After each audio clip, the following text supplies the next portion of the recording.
Chapter 19. Annie. I hold up the swamp green fabric to the light, squinting as one peer at the hem. The material has an elasticity which is perfect for the cinched waist look of the design that I am hoping for. But it makes it pretty tricky to keep the hemline neat. I curse under my breath and pick up my metal stitch unpicker. There is no way that the client would notice that the hem ever so slightly veers off to the right, but I know. And I like everything I work on to be perfect. Once I had asked Mum if we could make our own clothes, it was like we opened a door into a new world. Mum's career as a print designer meant she was naturally creative, but she'd never even thought of making her own clothes, let alone tried it.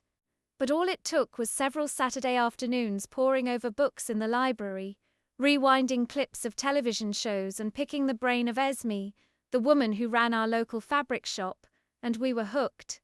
Where most teenagers were out drinking or hiding from their parents at the weekends, I couldn't wait to spend Sundays with Mum. We'd design the item together, whether it be trousers or a dress, whatever I fancied really, and then go out and pick the fabric and spend the rest of the day cutting out the pieces, and Dad would normally be in the kitchen cooking us up some form of roast. And the evening would end in a fashion show where Mum and Dad would rate the outfit. They always gave it a 10 but insisted on doing it anyway. By the time I was 18 and getting ready to go to university, I had an entire wardrobe filled with my own clothes, and a lot of them I had made from scratch by myself. I placed the fabric back under the sewing machine and slowly pressed my foot down on the pedal. All in all, the christening was fine. A standard event with our extended family and friends, lots of chat about mortgages and promotions, engagements and babies, all of which I couldn't really join in with, but it was fine because everybody loved my dress.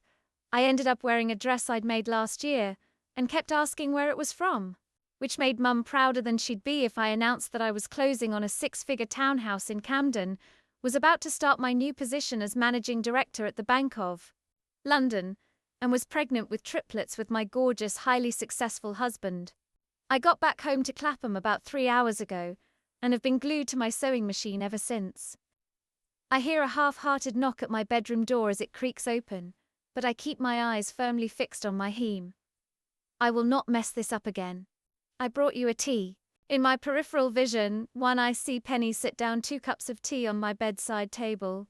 Thank you. Well, Tanya made it. I just brought it in, onto the bed next to Penny. Right on cue, Tanya bustles through the door and Dinter. How was your weekend? She asks. How are your mum and dad? Oh, what are you working on? I narrow my eyes as the needle skims the final piece of fabric and then finally turn to face them, letting out a sigh of relief. Done. Perfect. Another commission, I say. This one is a gremlin for an 18th. This is the body piece.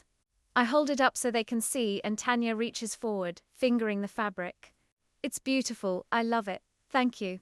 You seem to be pretty busy with commissions, Penny says, and I can hear the hope in her voice. Not busy enough, I say, reading her mind. But yeah, it's nice that we've got a few more coming in. How are you guys? Good now, Penny says, tucking her feet under my duvet. Yesterday was awful. Tanya pulls a horrified face at me and I grin. Yeah, I figured from your messages that you'd opened that champagne. And the rest, Tanya cries. We had so much Prosecco. God, it was so bad we could barely move yesterday. Ismail taking a sip of my tea. But, Tanya says, blowing the steam away from her cup, we actually have good news. I raise my eyebrows at her. We found American Boy. Immediately I feel my heart lift. I've really tried to shake this. I only met him once for a very brief conversation. There's no reason why I should still be thinking about him, it's ridiculous. Also, London is a huge city, and the chances of us ever meeting again are near impossible. Unless Tanya and Penny really have found him, ... Look at your face, Penny grins. I knew this was a good idea. How have you found him? I say, ignoring Penny's stupid grin. How do you know it's him? It was quite easy, actually, Tanya says. It was just a process of elimination. He had to be on that list somewhere, Penny says. So it was just a case of narrowing the names down. It took a lot of research, Tanya adds.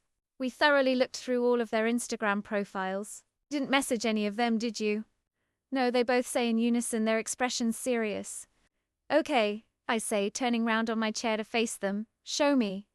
Tanya and Penny share a grin as Penny pulls out her phone. Okay, caller, she says. Is this your American boy? My heart jumps into my throat as she hands the phone to me. She's showing me an Instagram page and my eyes wildly scan through it, trying to find his face. Have they found him? There are a lot of pictures of London and skylines, but eventually I find a picture of him. And, guys, I cry, outraged.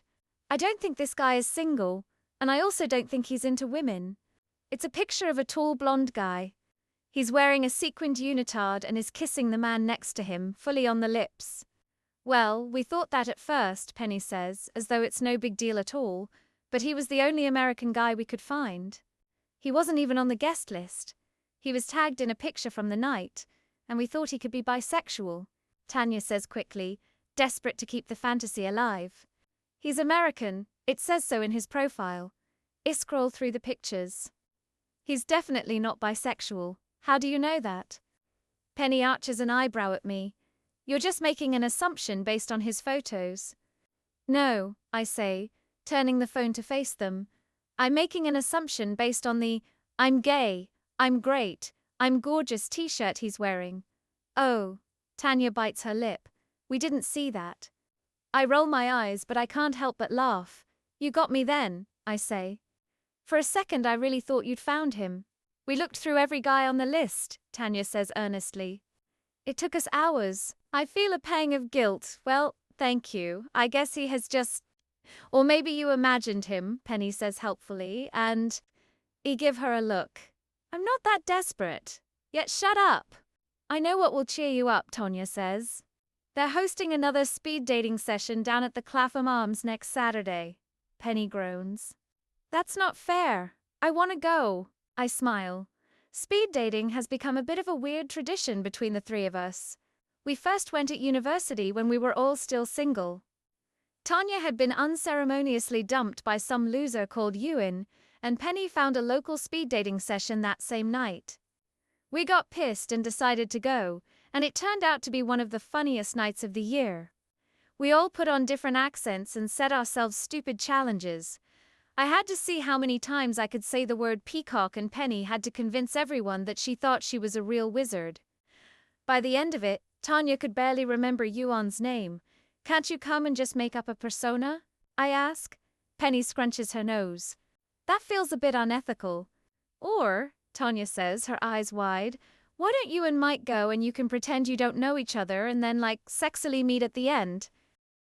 Penny kicks Tanya from under the covers. Stop getting turned on about me and Mike, you weirdo, Tanya laughs.